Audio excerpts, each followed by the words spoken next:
Hello ladies and gentlemen, and welcome to another thrilling episode of Creepypasta Mondays. The stories and magical times that we have on this show are just awesome. I'm your host Zach Creepy Reading, and I hit the random button on the Some Ordinary Gamers Wikia, and today we're going to be looking at a magical story simply known as Super Smash Flash 3.0. With that being said, turn the lights down, sit back, relax, and prepare to be scared. This is Creepypastas.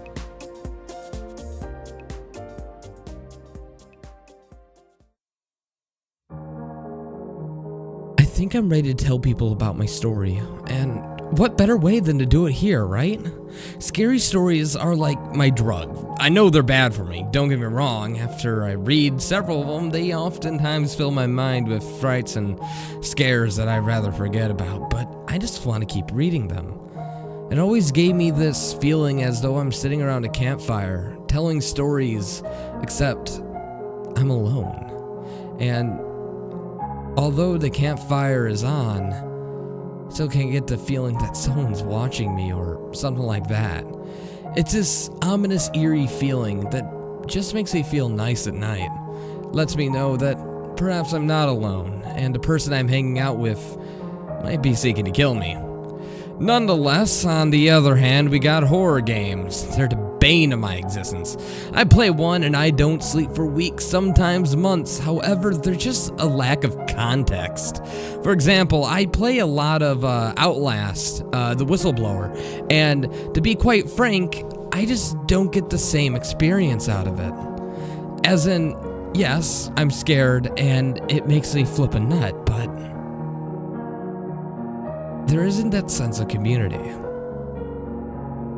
So, this one day, I had a serious case of gamer's block. I had all of these games and I didn't know what to do with them, and after a while I decided to revisit an old online game I haven't even touched in months. The game was simply known as Super Smash Flash. This was a free online Flash game that emulates Super Smash Bros, and to be honest, it's a barrel of fun. Next to quite a few fighters from the original games, there were even some fan favorites too, like Ichigo, Goku, and Naruto, if you want to be a weeb about it. When I went to the site of Micheload Gaming, I saw it had been recently updated to Super Smash Flash 3.0. I understand why it went from 0.8 from when I last played it to 3.0, however. Because, to be honest, this update was huge and it brought the game to an entire new level. It added Lucario, Ice Climbers, Luigi, Master, and Crazy Hand, and it also added a classic mode as well as 10 event matches. Which, to be honest, was pretty cool and worth the huge amount of changes, or at least a huge amount of change from 0.8 to 3.0. The list just went on and on and on. I would love to sit here and talk to you about it, but I would be sitting here saying, added this and added that, and I'm pretty sure none of you want to hear that. The first thing I noticed was a brand new intro. Now that was resembling more of Super Smash Bros. Intro instead of Melee's. I decided to check out the new characters, and boy, they were cool. Their final smashes were amazing, and I also noted a shitload of new stages and assist trophies. After this, I checked out the classic mode, and that's when things got a little weird. As I clicked classic mode, the screen froze for a few seconds and then went on. I turned around in my chair. My PC was in the living room, and I asked my dad if he was downloading a big file, because, But even before finishing my sentence, I realized that the laptop wasn't even on. He was instead watching TV. I laughed internally at my mistake, and I turned back around and chose a new character that was obviously entered as a fan favorite. It was Ridley. His sprite was actually quite neat, and he was obviously scaled down to about the size of Bowser. Classic mode was a lot of fun. You had 3 boxes with question marks and logos. And you'd get a fighter with went with the logo. Problem was that some boxes, like the mushroom, you could get about 5 to 6 characters like Mario or Luigi, and some like the Goku logo or Dragon Ball Z logo, you could only get Goku, which made sense, but kind of took away from, the mystique of the boxes themselves. As I progressed, I noticed something odd. At the end of the fights, the screen would zoom and freeze like it did in Brawl, but Ridley would look devastated as though he'd done something horrible. At the time, I thought this was just a limitation of the medium. Making characters look victorious in sprites that were low resolution was a tad hard. I thought, again, limitations. I continued on past, and I think about 10 other fighters, including Mario, Tails, Zero Suit Samus, among others. I finally got this message. Victory! Face the boss? Yes/no. Of course, I chose yes. Why wouldn't I? I wanted to see Master Hand and kick his ass. And I wasn't disappointed. Despite a Master Hand built up onto the screen like it was made out of Tetris blocks. And then the fight began. As the fight progressed, I noticed tears forming in the glove. A nice touch. When the fight ended, Master's Hand tears and rips the glove apart, and it exploded in some sort of epic, glorious fashion. Once again, Ridley looked horrified about what he had done, which I found to be quite humorous. I pressed space, expecting to be booted back to the starting screen. However, what happened next shocked and both intrigued me. Every character, every single one, was on the table like a horde mode in Melee. All of them were dead. They looked like they were killed by their own weapons. Mario was on fire, the ice climbers had their face smashed in with one of their hammers. It honestly looked quite gruesome, but there was something else wrong. I looked at the picture, and in a couple seconds I noticed something was missing. Blood. None of these characters were bleeding. The sprites looked good, and there was no gore or blood everywhere. It just looked as though it was cartoon violence. Suddenly, my curiosity changed to fright. I wanted it to stop, to go away. I started pushing buttons, space, enter. None of them even seemed to work. I tried pressing W, and I saw something move. I found a select hand, like the one that you usually do to character select, which I probably overlooked when I was looking at the Slaughterhouse's Super Smash Bros. Characters. I played with the idea, and I closed the browser.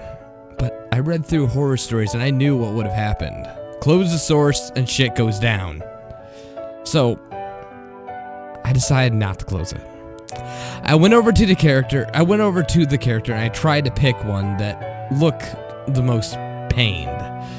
To see if I could help them. Eventually, I chose Zero Suit Samus, who had been strangled by her plasma whip. The second I chose her, she opened her eyes, and she started clawing for her neck, and traced the whip back to its handle, and seconds later, it was disabled, leaving 2 darker-looking stripes around her pixelated neck. She sat upright, looking around, and then she looked at the screen. I tried to move my hand over to the other characters, but it was stuck in place. Suddenly, I was thrown into the fight with the words, "Go!" on screen. I instantly paused to see the situation. I was Zero Suit Samus. My opponent was Ridley. The strange, I didn't recognize it. I didn't recognize the stage. It read blur and black and as equally depressing of a background. It was a stock match. I had 3, Ridley had 1. I unpaused, expecting a grand fight. I shot my paralyzer gun at Ridley, who did nothing. He was idle, as if I was into trading mode. I walked up to the stationary purple dragon, and I hit him once. And then Ridley was knocked back by about a pixel. It was a fight I couldn't win. We sat at opposite sides of the stage looking at each other, then suddenly I came up with an idea. I paused the game and then input the code for no contest. Nothing happened. I tried it again and again and again, and nothing happened. I was kind of sick of this shit, and I decided that it wasn't going anywhere anytime fast. I walked up to Ridley and smashed him off the stage. I hoped he'd fall without trying to recover. A burst of red came from the bottom, and the screen told me that the fight was over. I saw Ridley falling in tossing and turning, frozen in this awkward position while doing so. He landed on the gray floor, and text formed above them. Continue, yes or no. I picked no. I wanted it to end. I was kicked back to the main screen, but classic mode was gray, like it wasn't available. I decided this was save time, and I closed the tab, and to my relief, nothing happened when I did close it. Like I said before, horror is my drug. Every night when I come back to the bathroom and walk to my bedroom, I pass the stairs leading to my parents' room, and I always look up to make sure there's nothing there, especially when the nights end. I slept badly that night, and the next morning I was feeling sick. The sickness had built over the last few days and now exerted its power over me. It had nothing to do with the game, mind you. Just I was catching the flu, and it wasn't the best time for me. It was Monday, and I begged my mother to let me stay at home, to which she agreed. As of right now, I'm a 17-year-old, and I go to school per bike every day. So I was relieved that I could stay at home. It's around 4 in the morning, and I was sick and making puzzles and watching TV. I decided to boot up my PC. I played with the idea of playing Super Smash Bros. Flash again. And I decided a quick look couldn't hurt. When I checked the site, I was surprised to say the least. The game had recently been updated. The site read Super Smash Flash 2 Demo 0.9.